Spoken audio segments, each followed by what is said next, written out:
Et pour nous donner plus d'éclaircissements, nous avons le plaisir d'avoir en ligne M. Ahmed El-Lessi Nassef, spécialiste de relations internationales et analyste politique. M. Ahmed El-Lessi Nassef, bonsoir et bienvenue avec nous. Bonsoir à vous, madame. Eh bien, l'Afrique est au cœur des priorités de l'Égypte. Nous avons maintes dossiers importants et à leur tête, évidemment, les échanges intra-africains. Tout d'abord, l'Égypte a assuré la présidence à la tête du comité du NEPAD depuis février 2023 jusqu'à février 2026. Comment peut-on qualifier cette présidence ? Je pense que cette présidence était énormément active avec toutes les activités que le président Sisi et les initiatives qu'il a prises. Je pense qu'une des initiatives que son Excellence a prises et il a essayé de discuter plusieurs fois et présenter dans plusieurs forums l'histoire des dettes de l'Afrique, l'histoire des défis que les économies africaines, qui sont normalement, qui doivent être des économies riches, ils sont devenus énormément faibles avec tous les dettes qu'ils doivent pour disons, les pays du Nord. Et là, ça devient un très grand obstacle pour que ces pays soient capables de financer leurs objectifs de développement. Et le président Sisi a joué un très grand rôle et il a mentionné ça dans plusieurs contextes. À notre voix que son Excellence aussi est en train de jouer un rôle jusqu'aujourd'hui, c'est la voie de l'instabilité sécuritaire. En Afrique, il y a presque 54 pays. Et lors de ces 54 pays, il y en a 15 qui fait pratiquement un tiers de ces pays qui sont engagés aujourd'hui dans des conflits militaires. Donc là, quand on a un tiers des pays dans un continent qui sont engagés dans des conflits militaires, on est vraiment très loin de pouvoir établir le développement et comme un sous-produit, si vous voulez, de ce conflit militaire, on va avoir du terrorisme qui va être exporté un peu plus partout. Et le président Sisi était en train de jouer des rôles de médiation un peu partout pour réduire les conflits militaires.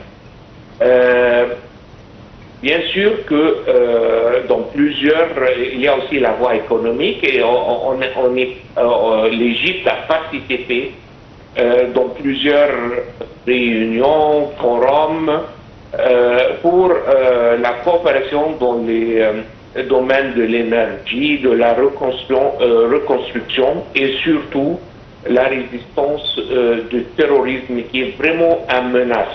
Comme je le dis toujours, et ça c'est une analyse personnelle, on a presque 1,5 milliard d'habitants en Afrique, qui est pratiquement le quart de la population mondiale, alors que le GDP de l'Afrique ne dépense pas 2,3 du GDP global. Et là, on voit qu'on est à moins que 1/10 de GDP où l'Afrique y doit être. Donc là, on peut regarder ça de deux façons, qu'on est très loin de ce qu'on est être, mais aussi on a une opportunité énorme pour faire de la croissance, pour le faire du développement. Et l'Égypte est en train de jouer un rôle pivotal comme un axe, comme un pont, de relier le Nord, qui est pratiquement l'Europe, à travers la présence de l'Égypte sur le Méditerranée et de l'autre côté, être partie de l'Afrique. Donc l'Égypte est un catalyste, est un pont entre les deux côtés, le Nord et le Sud si vous voulez, et on peut bien être très actif, on peut bien être un joueur pivotal dans ce domaine. À votre avis, dans quelle mesure l'Égypte a réussi à être un pont d'entente et à relier les pays africains au monde arabe? L'Égypte, une deuxième fois, est encore un pont entre le monde arabe et le continent. Et on a vu les opportunités d'investissement qui ont été facilitées par l'Égypte du monde arabe qui est riche en pétrole et bien sûr riche en cash flow. Ils sont venus investir dans plusieurs domaines en Afrique. Mais encore, ce genre d'investissement peut croître des dizaines de fois s'il y a la stabilité. Parce que c'est très normal que n'importe quel investisseur, que ce soit arabe ou autre, va être un peu, disons, un peu reluctant pour mettre ses investissements dans un endroit où il n'y a pas de stabilité sécuritaire. Bien sûr, l'Afrique est énormément riche, surtout des matières premières, surtout des terrains qui sont énormément fertiles. Donc, il y a avec aussi une population qui est assez importante, qui n'est pas énormément chère. Donc, ça, c'est une opportunité énorme pour les investissements arabes. Mais ça reste la question de sécurité, la question des guerres et de conflits militaires qui menacent n'importe quel investissement.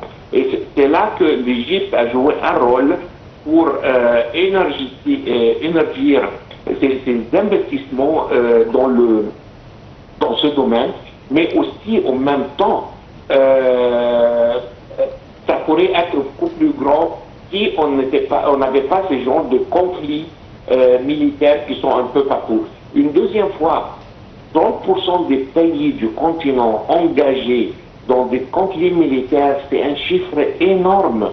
Et là, ça va seulement ralentir l'accélération du développement de ces pays, ou du continent complètement. Donc on espère bien que ça se calme. Le président Sisi est en train de jouer un rôle très important dans la médiation, de réduire les tensions.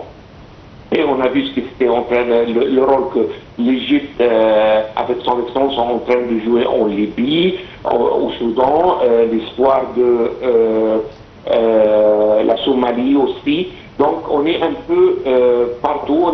L'Égypte essaye de jouer un rôle de calmer la situation qui n'est pas sur la bonne voie aujourd'hui en Afrique. Mais on est en train de jouer et mettre des efforts énormes pour la remettre dans la bonne direction deuxième.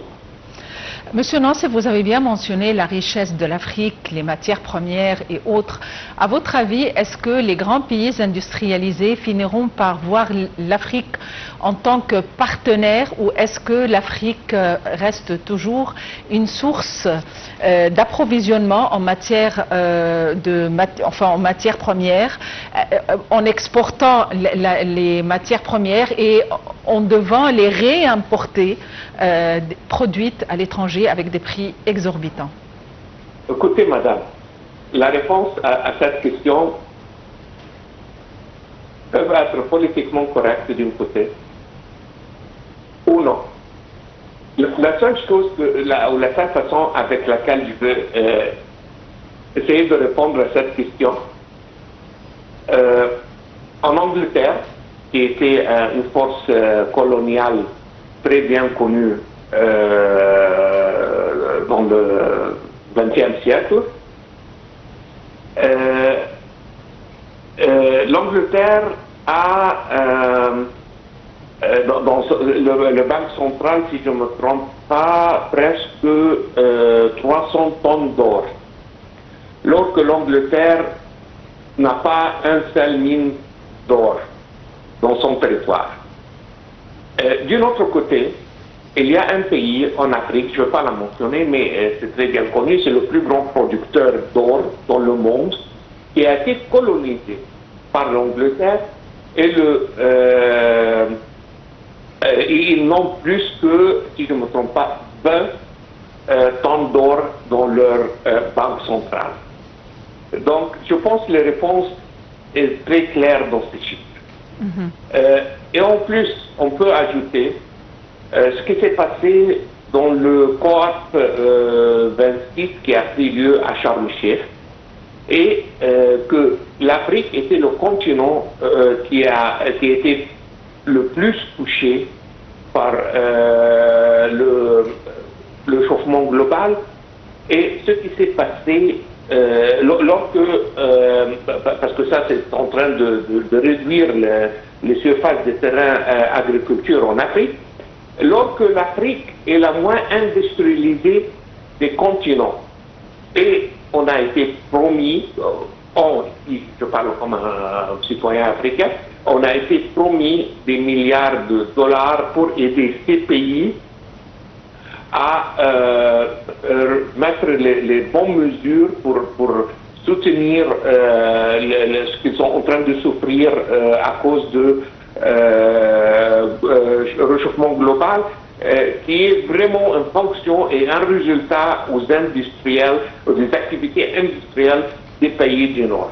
Et je pense qu'on attend toujours jusqu'à aujourd'hui, trois ans plus tard, et rien ne s'est vraiment passé, même après les énormes efforts que l'Égypte et son chef de diplomatie à l'époque a mis en place. Mais ça reste, disons, des paroles très diplomatiques, mais très peu d'action. Donc, malheureusement, on entend des très bons slogans, des bonnes phrases, mais ce qu'on voit sur le terrain est très différent de ce qu'on entend. Dans l'accord de l'Afrique récemment, il y a eu quand même des tensions suite à la question relative à la Somalie et l'intégration ou la préservation de l'intégrité territoriale de la Somalie, ainsi que d'autres, disons, d'autres tensions. À votre avis, dans quelle mesure ceci est susceptible d'empiéter sur la sécurité en Afrique et sur la stabilité africaine? Je pense que c'est énorme parce que malheureusement l'histoire dépasse un peu la souveraineté du Somalie. On sait tous que l'Éthiopie est bien reliée à nos voisins de l'Est. On sait tous que c'est le seul pays sur la planète qui a accepté cette histoire du Somaliland. Et ça se voit que ce n'est pas une question